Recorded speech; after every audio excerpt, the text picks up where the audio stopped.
welcome back to Not My Monk Life. My name's Skye, I'm Ayesha. and it's great to see you, or for you to see us. This episode is something that we actually segued in our last episode. We're really excited to talk about just what it means to stay authentic in yourself when you're living in a world surrounded by other people, whether it's your family or your friends or a romantic partner, and how sometimes your morals can differ from the people around you, or even your life experience differs from people around you. And that can change the way that you approach your life, and how do you stay authentic in yourself when keeping those that you love close to you and still accepting them into your existence. I'm wondering, from your perspective, if that sparks any thoughts for you when it comes to like staying authentic as yourself. And it's like, we've had an authenticity episode before, and it's like, oh, about the world and the people and society. It's like, no, what about the people that you care about the most in the world walking a different path than you, right next to you, what that feels like, and I don't know, how you approach that.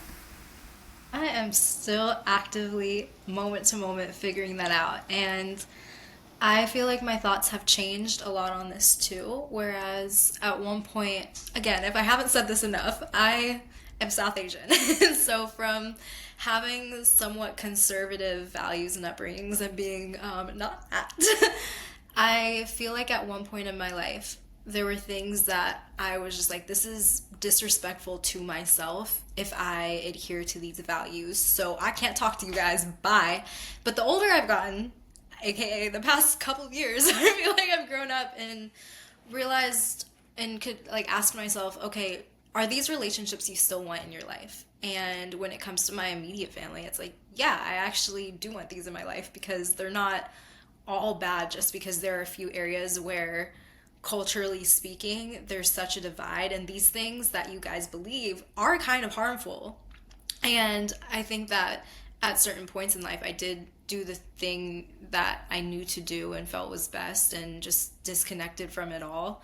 But I do think that there is a reality and a way to maintain a connection and honor that place of respecting myself and not closing off parts of me because I know they're going to be bullied, maybe, or just denied the light that I want them to be seen in. But it doesn't mean that I need to just shut the door on people completely. So asking myself, okay, are these relationships that I can see myself being served by in the long run and also serving?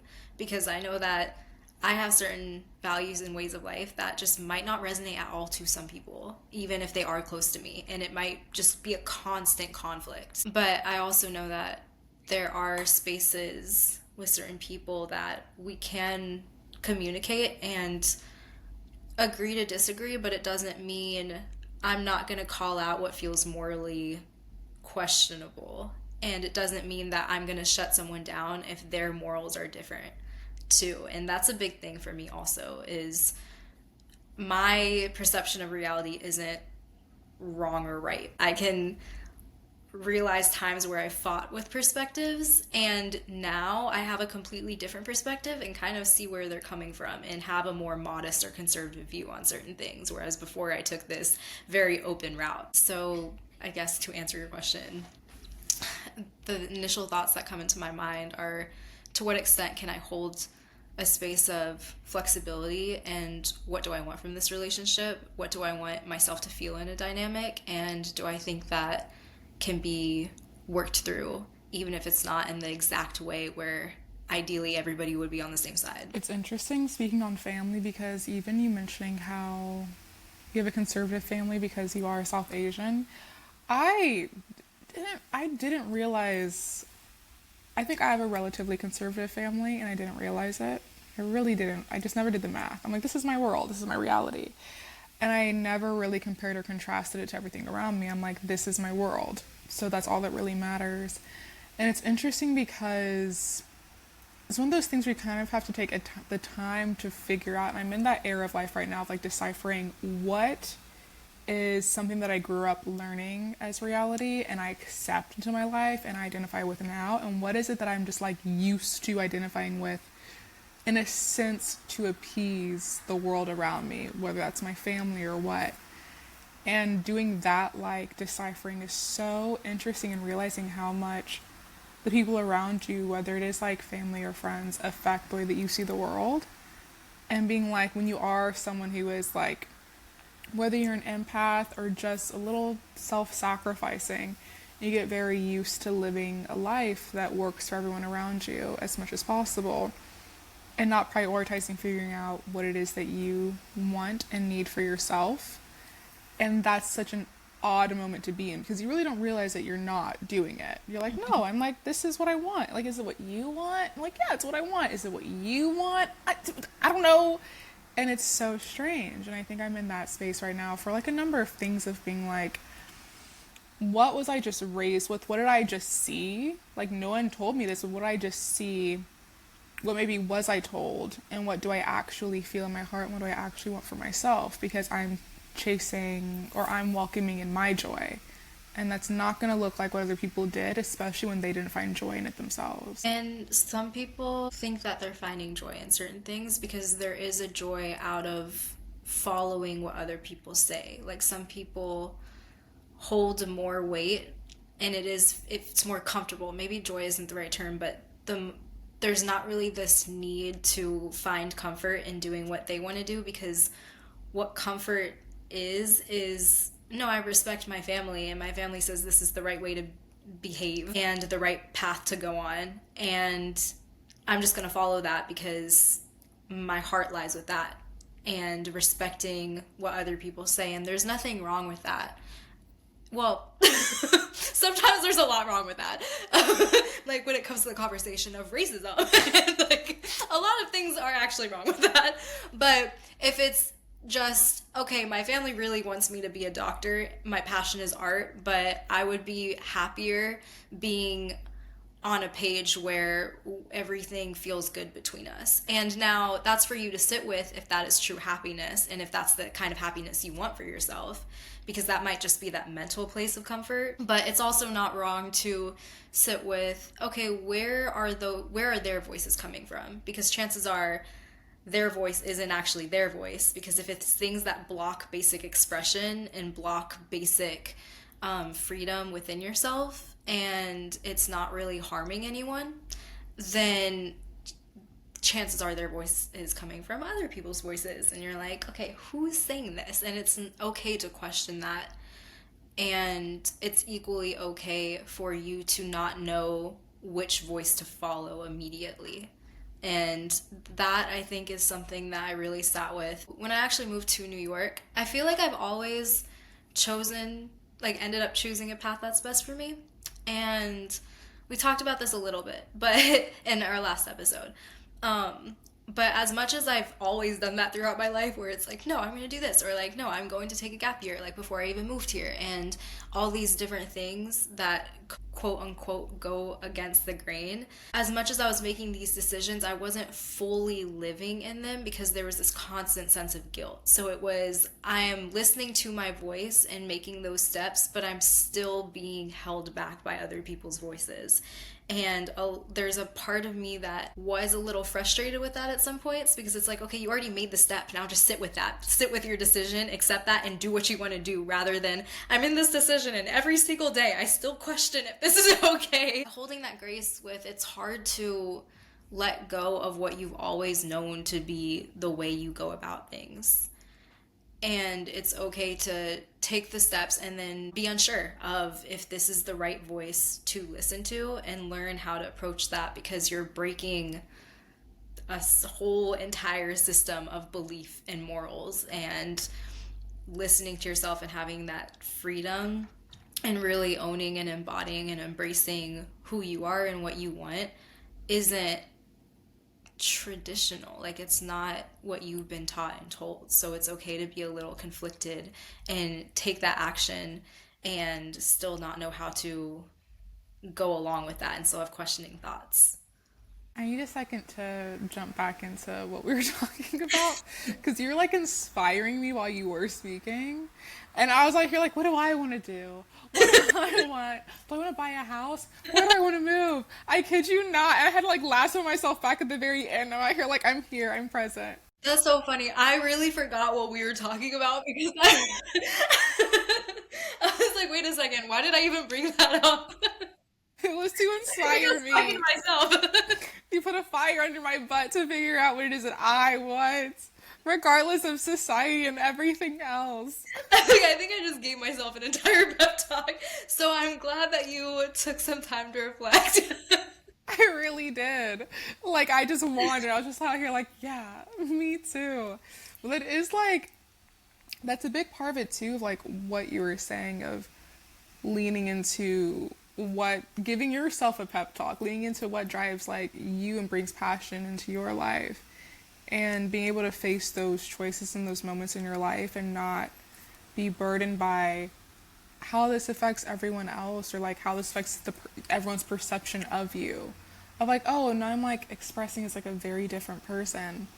And I think there was freedom in that. I remember when I chose which college to go to, I applied to one college. I knew I'd get in, I knew I'd do whatever.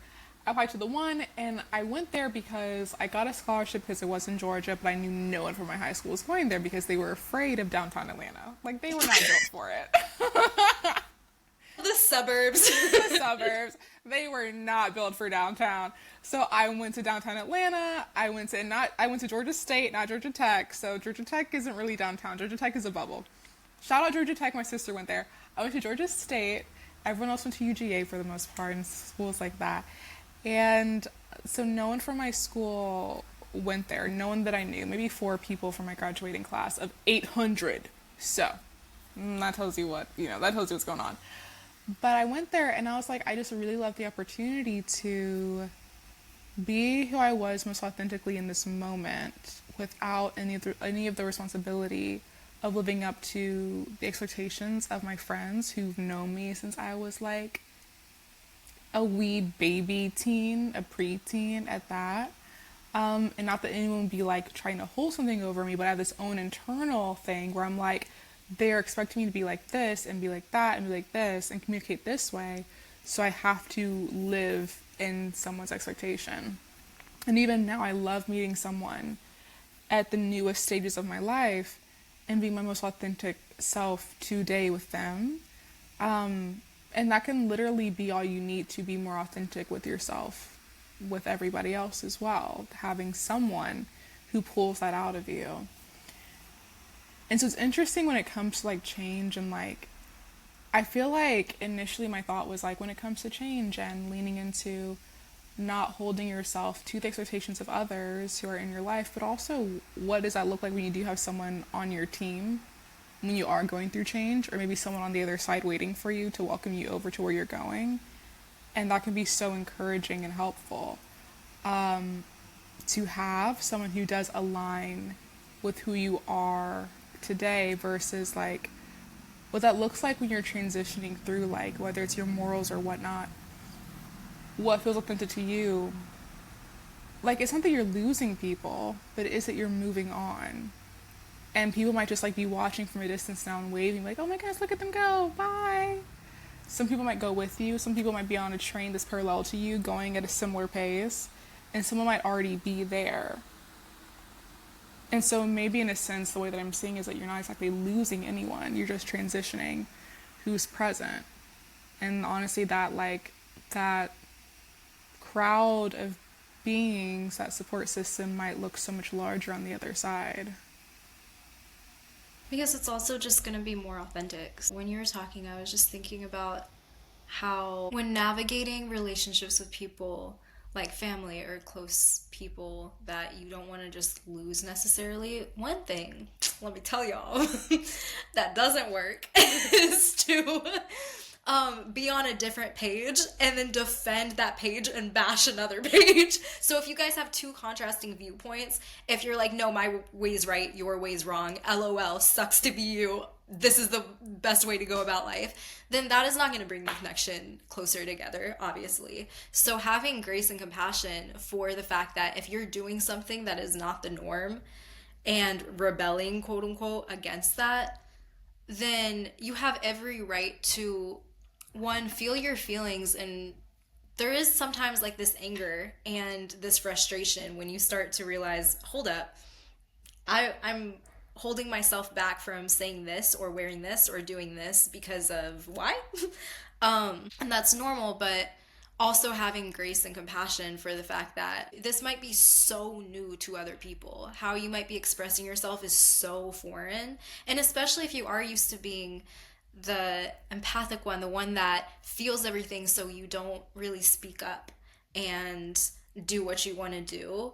All of a sudden, when you're like, I can't hold this anymore, and you just do it all, it can be very alarming to people around you, and it doesn't warrant behavior that questions your or dismisses you as a person. But simultaneously, if you want to maintain that connection, then one, giving that a breath, however that looks, but also making time and space for those uncomfortable conversations that allow you guys to hold space for each other. And it's not going to be clean and, easy. But if both people want to work through, and I know, like, thinking of my family, for instance, where I can see how, okay, certain ones, even though they don't understand, it's like, okay, we both want to have each other in our lives, and there are certain things that we're just not going to see eye to eye on, very specific things. But generally speaking, for example, me needing to do something creative in whatever I do at first was like, absolutely not. But eventually, through conversation and through also saying, oh, this actually really works for you and you're actually thriving and you weren't thriving before, and you have a good head on your shoulders when you do this, there's that trust that begins to build also. So there's also this release that starts to happen of, one, for me, oh, I'm not actually doing anything wrong. I can start letting that go, and their beliefs aren't wrong either. It's just irrelevant to this conversation right now. There's a space of being able to recognize what makes the other person them and holding boundaries and knowing where each other stands, but it's not out of a place of defending as much as a place of like, what is it out of a place of? Because I wanted to say tolerating, but I'm like, I feel like that's not very inspiring. That's not a good way to end this. But you really see how love does hold space for differences, is what I'm trying to get at. And again, at certain seasons, there are certain things that I wouldn't tolerate at all. And going my own direction and having no contact sometimes is what needed to happen. It's vice versa too. And there are other times where I could just be like, hey, I know this is hard to understand or see and see my perspective, but let me try to break it down. And then other times, it's like, we're never going to talk about this because this is mad uncomfortable for both of us and we're just going to avoid it. And is that healthy? Maybe not. But again, this is something I am currently in the process of figuring out. I love from what you were saying, it feels like touching on what it means to be a trailblazer in your family and your friendships, and what it looks like to be able to walk into a space, hold space for yourself, hold space for everyone around you, release fear of judgment, and like stay authentic. And that's something where, like, if you don't do that, it is a strong disservice to everyone around you. And it is a really important role for a lot of people to play. And for anybody who is in the public eye at all, like, puts, not even like the public eye, but like you put yourself out there on social media, you share your opinions, you post about the activities that you get into, you're putting yourself out there for judgment, especially from the people who know you the best. And that's, in many ways, a very healing thing to do, versus fearing and like living in a space with like the people who are closest to you, whether it's like a family and like everyone's inauthentic and no one talks about it. People may be judged behind your back. It's like, no, I'm going to be very loud. If you want to judge me to my face, or let's have a conversation about it. And I do like that reality versus the other hand of everyone just being secret and the sidelines doing what it feels most authentic to them, but not being able to share it with anybody. What you said that brought this up in my head, but what are your points? I was just thinking about how sometimes there's a lot of pressure where if you are the trailblazer or you're going against the grain, to stand by that for the rest of your life.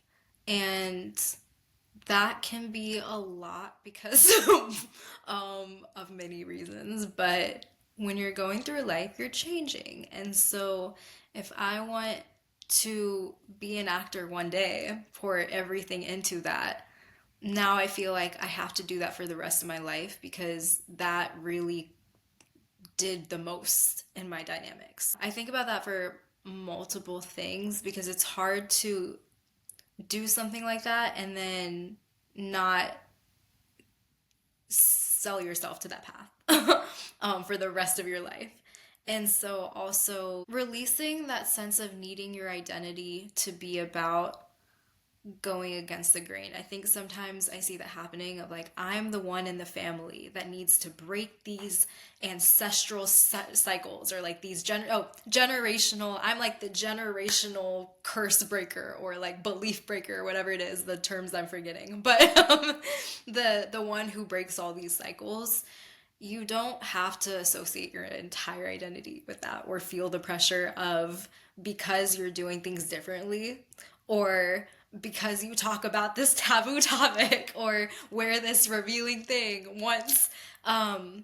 You don't need to feel like the entire weight of everything is now on you. And if you suddenly realize, oh, wait, maybe I shouldn't have worn that because I don't know why I did. I was being authentic in that moment, but that is not something I would do anymore. Or like whatever it is, that is not the career path that I want to go on anymore.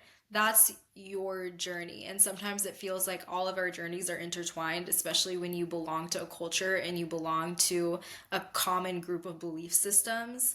It feels like you need to adapt and then just adhere to another group of belief systems and really own that and embrace that, where you can just walk with humility within yourself and you can walk with that grace and that flexibility and also be like, yeah, I'm gonna own this. This is my decision because to be someone that does something a little bit differently, there is a confidence that you need to have, or a confidence that you adapt, and sometimes this fire and this sense of defensiveness that you do have. But you can also feel comfortable in that to change your mind, to make mistakes, to realize I didn't handle that or go about that the best way possible, to realize actually they were right about something, or to just stand by your decision, be like, no, I'm glad I did that and I'm glad I did that thing that they really questioned. And you can stand by that decision and still change your mind. Like you can be like, no, I stood by that decision, I did what I wanted to do in that moment. Would I ever do it again now at this phase of my life? Absolutely not, but I don't regret a single thing. I feel like I've had the opposite experience where like you've like pushed the grain and people are like, oh no, and you're out here like, well, I'm not gonna push the grain anymore, moving on. Whereas like I feel like I've leaned into different aspects of myself and then everyone's just like, oh, we love that. And I'm like, I don't think I want to do this anymore. And like I think about when you're talking about acting, like I think about modeling where like I've done some modeling and I have a very difficult time with the perception around that because people love that. They love it. It's like being a cheerleader in high school. It's like, oh my goodness, I'm gonna talk to you about modeling first. And I'm like, I'm someone who's never positioned modeling. When I was doing it more, I was never positioning and never positioned modeling as being the most important aspect of my life. I never wanted to be a career defining thing. I didn't want to transition my life and only model. I just wanted to model and make some money on the side. And that came with like just playing with all the different aspects of it and seeing how I felt. And I have a hard time because I have like cousins, grown adults, who like the first thing they ask me about is modeling, and I'm like, you don't want to know about like my careers or my hobbies or my gym by number set, like what? But like, why is that the first thing that people talk to me about? And even like people that I didn't know that well from like college who followed me would be like, how's modeling? And I'm like, what in the world is going on? Like, what are you talking about? But like, they saw some photos on Instagram. And I've had discomfort with that where I'm out here like, I just don't love being perceived by this thing first. And also sometimes, I don't know, it takes away from it for me in a certain ways. And so it makes me pull back. But it's something that people are like, we love this, we want you to do it, da, da, da, da, da, da. And like that attachment from everyone else makes me want to disconnect from this thing. Because I'm out here like, I'm not that thing. And also, why is that all that you primarily care about? I'm confused. I never told you guys it was the most important thing of my life. Why is it the most important thing about me to you? Or at least that's how it feels when I communicate with you. But past that, even different things of like growing, and like I've always been quite proper and contained. Now like I'm getting older. What if I wanna have a little bit of chutzpah in my speech when I'm talking to you? I'm like, that's something that I'm like wanting to lean into more, and I don't think that will really jar anyone because baseline is probably has more chutzpah than my baseline. But but I still have that attachment with certain relationships of life. But you've only known me as this. You've only known me to communicate in this way. Even having old friends with new friends, I'm communicating more rambunctiously with new friends around old friends. Like, they've ever seen me like this. And so releasing that attachment to someone's perception of me is huge. And it's like, why do I feel this deep responsibility to uphold someone's perspective of me or their expectations when it's also like, I can change at any moment, and that's just our new reality now. Moving on. At any moment, this can be different, and then, you know, love me, hopefully. If you hate me, that's unfortunate for you. Best of luck. But releasing that expectation from others and giving yourself space to grow, especially when you've known people since you were a child and you went through a rambunctious teenage phase like everyone does, where everyone questions society and existence, and they've seen you as a young adult and they've seen you gain power and what you do with power and all of that. It's like the most important thing is to go through those transitions and get to the other side versus getting stuck in any given stage because someone's like, that's what you are, that's what you do. And like you said, releasing like, I like think of like the I always have a pop culture reference, but I think of like the Miley Cyrus era where she hosted the VMAs and was doing like that song with Robin Thicke and dressed up like a mouse and was twerking and all this stuff. And it was an era. It was the Platinum Blonde Bob era, the Wrecking Ball era, and it was an era. And then she moved on because she was what, probably early 20s. That's what happens in your early 20s, babes. We shave our heads and we go blonde and we twerk a little. Okay? I can attest. But like that's just what happens. And I kudos to her to do that so publicly and keep expanding as a person and keep developing as a person, just kind of like being like, and this is where we're at now, moving on. That's so helpful for like young women to see. So I feel like there are probably a number of young well-known women who were in their rambunctious stage and they just felt trapped to stay there because someone said it's selling albums, keep doing it, and they just like stayed doing it for who knows how long, and it's no longer authentic, but it was authentic at a time. But the moment that everyone takes that power away from you, like, we want you to do this for these reasons now, it's like, okay, well, that's not why I did it. I did it to gain autonomy of self, and I got it, and I guys are trying to take it away from me. I'm gonna do something else now, and that's okay. The perceptions that others have of you can feel like a box. Like at one point you were doing this. At one point you got a tattoo and no one in your family has tattoos and that was authentic to you. But now their perception of you is you got a tattoo, so you're gonna quit all of school and you're gonna get pregnant and out of wedlock and like all these things that they have because the idea of getting a tattoo is so unfamiliar that they have all these perceptions of okay, people with tattoos, they are this, and this, and this. All these other unfamiliar things grouped into one person. Boom, that's who you are now. And sometimes I think that when you make that initial step and then you pause in, okay, what's my next move? I don't know. You do start to listen to what other people tell you you need to be doing, maybe sometimes, where you move authentically and then you revert back into listening to other people and feeling like, okay, now I feel like I need to belong to a group, and the group that I feel like I need to belong to, this one works right here.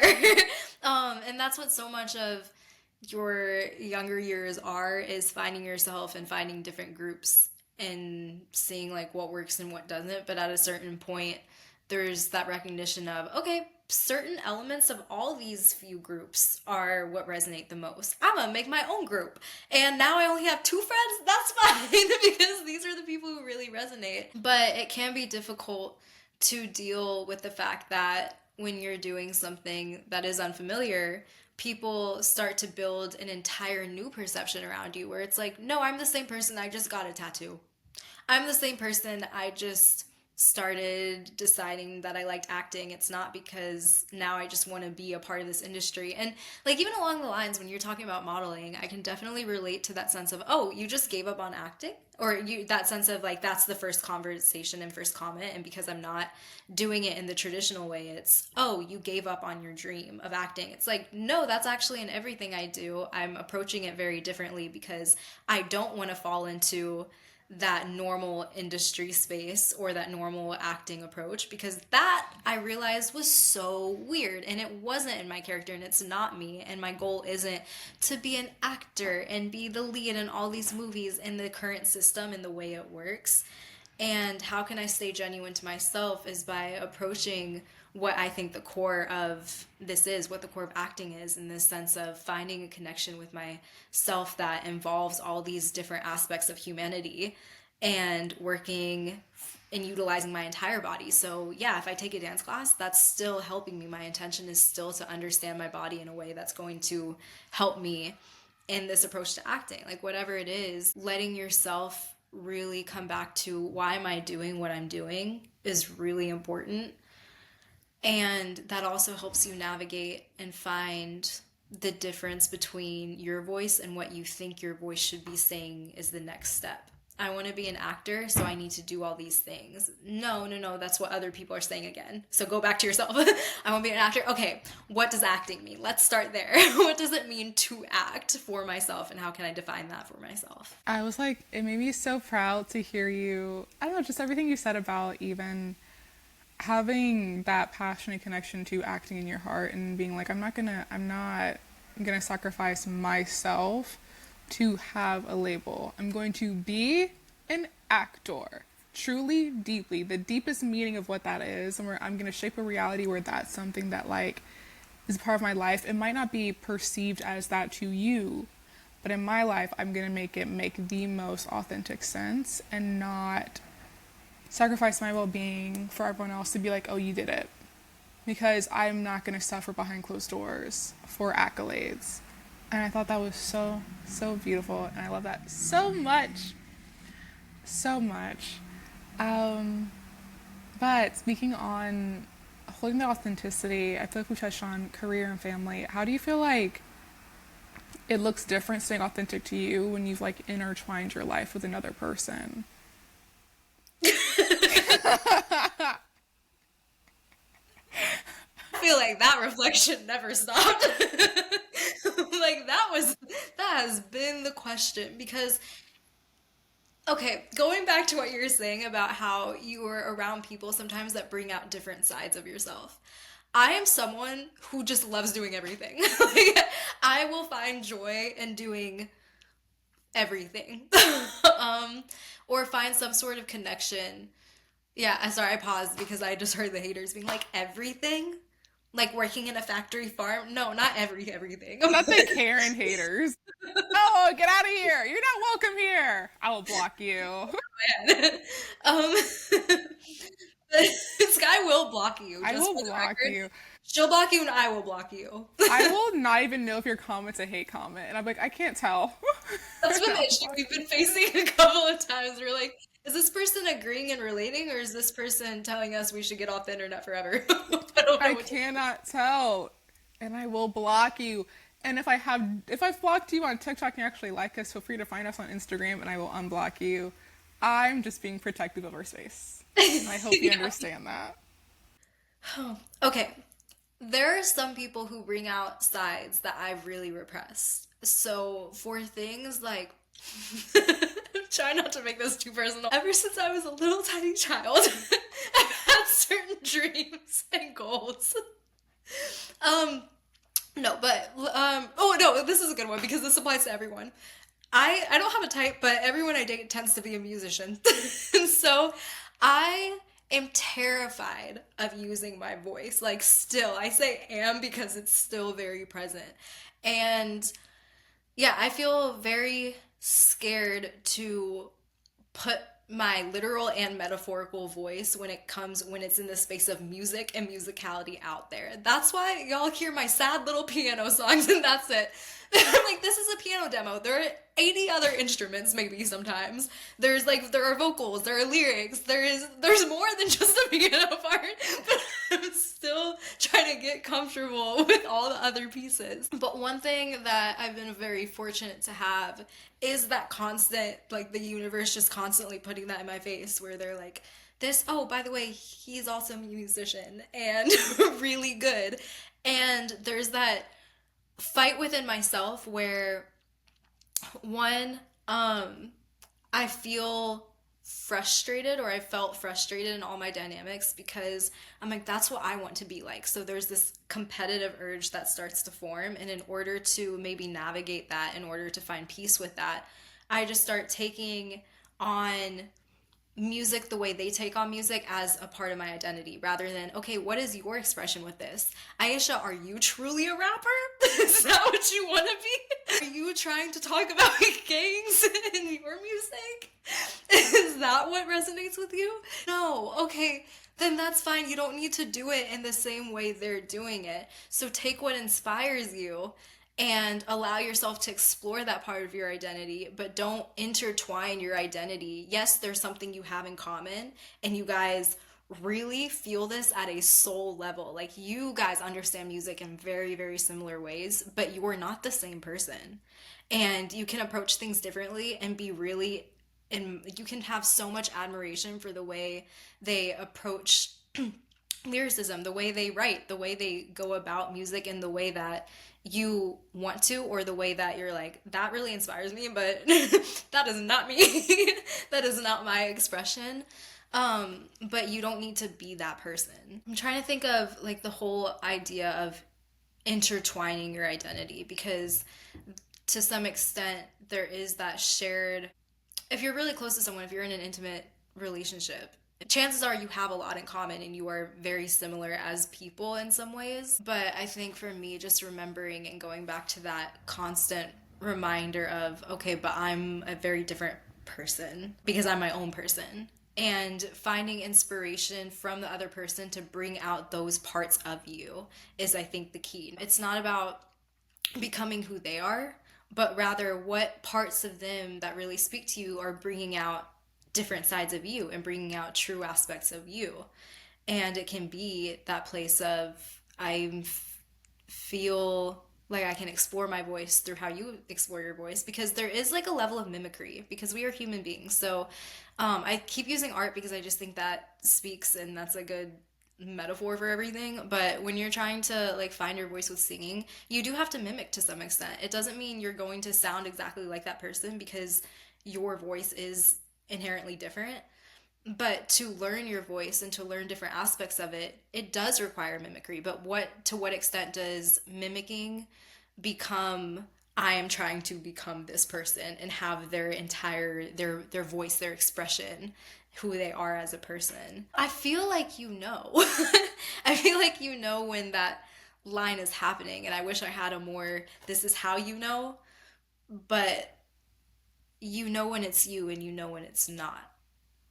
Like, I feel like it is that simple. Like part of that is like having faith in who you are as a person and knowing that like with this person that I love, I'm not gonna steal their thing and whatever. But also knowing like having faith that you wouldn't lose yourself in relation to somebody else. I feel like I get that some people do become, I want to say, obsessive and want to completely recreate another person as themselves. That's usually happening when there's a certain disconnect with like their mind and their body and their spirit and they're going through something, and that's a very specific experience, and it's not that everyone's like that, you know, that's like so rare and you're never going to experience that. But it's not going to be on your best day that with your partner or your best friend you're going to start wanting to like live in their skin and absorb their lives. It's not. Like, it's going to be like you're going through it, and maybe that's a low point, and that's your coping mechanism, is inserting yourself so deeply into that other person's life. But knowing that that's just rare for you to experience. Like, you're doing well, you're good, you're happy, life is good, you're not going to do that. But then also, maybe if for any reason you think you could be prone to it, having that thoughtfulness towards yourself of taking that extra time to stay authentic and genuine, but then also giving yourself the space to fall into people that you love. Of like, I'm going to be like, this is my safe place. Is I just love his hobbies right now. Any hobby that he has, I want to be knee deep in his hobbies. I also want to be with him because a lot's happening, and that's also okay to want to be very close to the people that are closest to you, especially in a deeply consensual way. It doesn't always have to be like, I'm gonna hit up his friends without him and hang out with them, and then whatever with his family, and then whatever with his job. It's like, no, it's like, babe, like, it's involving yourself with the person and the people that you love in a healthy way. And there are ways to go about that when you are feeling a need to be very, very close. It's not all or nothing. It's like, no, you can get really, really close with the people that you love when you need extra support.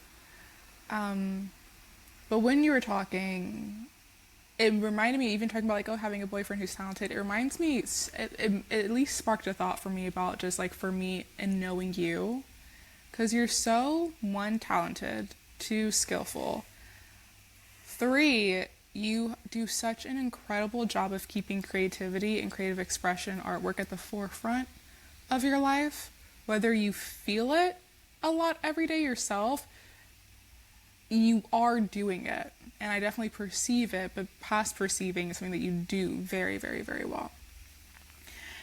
And I feel like it's such a gift to have someone so close to me who is so talented, has such a clear vision, knows how to prioritize this aspect of their life, knows how to stay, like, knows how to at least be like, this isn't authentic to me right now, I need to find something more authentic. Having a company, having Soul Volume, where it's artistic expression or whatever other work you choose to do with it, when you choose to do that work through that platform, and expressing so much on your own. It's not, I don't want to move in life right now the same way that you're moving in life right now. However, I find it very inspiring and so encouraging to have so close by. And it's encouraging to me as a human being to have you so close by. Like, I must be incredible. Like, actually, I must at least, like, I must be more capable than I care to assign to myself if I have you next to me, and also having you wanting to partner with me on something. I'm like, okay, I got something. I got something in my back pocket. And that's so amazing to have. And like, even like in our whole conversation, this whole episode, it's like we've had such opposite experiences for certain things. And so it's not crazy to think that we exist in the world in opposite ways sometimes, or push different things opposite ways. Like, we've always had like the same and then completely different. Like, it's very normal for us, the yin and the yang of it all. And so, yeah, it's not odd to think that at the same time you can inspire me in every single way, but I don't have to want to exist the exact same way as you. And yet I find your existence so beautiful and so amazing and such a gift to the planet. I don't have to want to, aww. It's so true though. Aww. I love you so I much. love you too. I'm so grateful. Like, it's such a gift. Like, it's crazy. I feel the Don't make exact me same cry. way. Like, I really appreciate you so much, and I'm grateful for the ease when it comes to certain things like creativity that wouldn't exist without having areas of peace and areas of reassurance of, okay, it's okay for you to come back to yourself because you do such a good job at not compromising who you are, not putting yourself in situations where if your gut tells you no, then you don't ignore that. You'll make sure to take the time to really sit with that. And the key to like creativity and the key to those things are giving yourself and honoring your space and your time and your ability to reconnect with yourself. And so on the flip side, it's like without you and without a space where I have no choice but to just accept that I'm accepted, without that space, it makes other areas like art really, really difficult because there is that required place of self acceptance. And I think that is an internal journey to go on. But I think that what I've recognized is that my journey of self acceptance, self love has been fostered by the spaces where I feel nurtured and get to understand what it's like to just show up time and time again in all these different ways and constantly be accepted and to feel really what that's like and to have these standards for myself. So I love you so much. And I really just appreciated that. I love you too.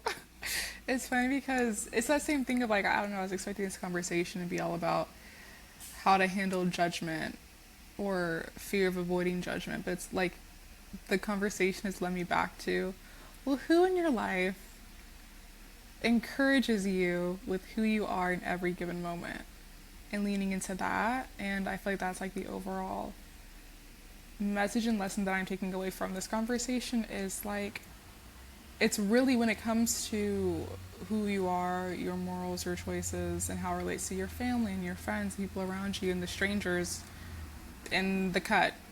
It's like, it doesn't really, don't burden yourself with the concerns of those who don't align with who you are right now.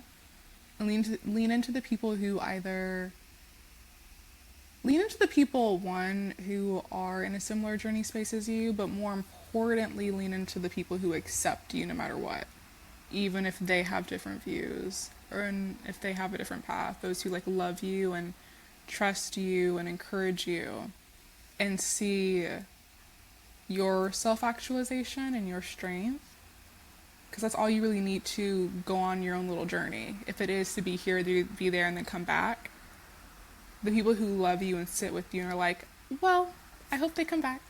But I love them anyway. Like, that's, I feel like, the most important people to have in your life. Not just those who are like, this is what we're doing right now, yay! Like, they're cool and they're great, and hopefully they might stick with you too. But there are people who are those forever people who see you in the deepest sense through all of it and encourage you to follow your inner voice until you are existing as authentically as possible. And whenever you float away, you'll come back and they trust your journey, and it's like, so yeah, that's so amazing to have. So forget about the haters and just lean to the people who encourage you. That's such a beautiful way to bring that back. Yeah, because that really is what it is at the end of the day. What a nice lesson. Yeah. I feel like we spend so much time, and I always walk away from our conversations learning something, but this was something that has been top of mind, and I gained a lot from this conversation with you. Me too. I appreciate this space so much because it really is like its own little journey. We converse and I do learn so much, or I'm reminded of so much at the very least. Yeah. And it's just very special, and I'm really grateful. And I love you so much, Skye. I love you too. And we love you guys. Thank you so much. Thank you for coming on this journey with us. And I hope you gained something from this conversation too, because I gained a lot. But we appreciate you as always. You can find us on Instagram and TikTok and YouTube at Not My Monk Life, because this is not our monk life. We are living it up. And we love you and we appreciate you. And tune in next week, probably. Probably. Tune in. Listen to our old episodes. Catch up. Re-listen to them. Re-listen to them Follow all. our social media. Follow us. Monk Life and stay posted. Bye. Bye.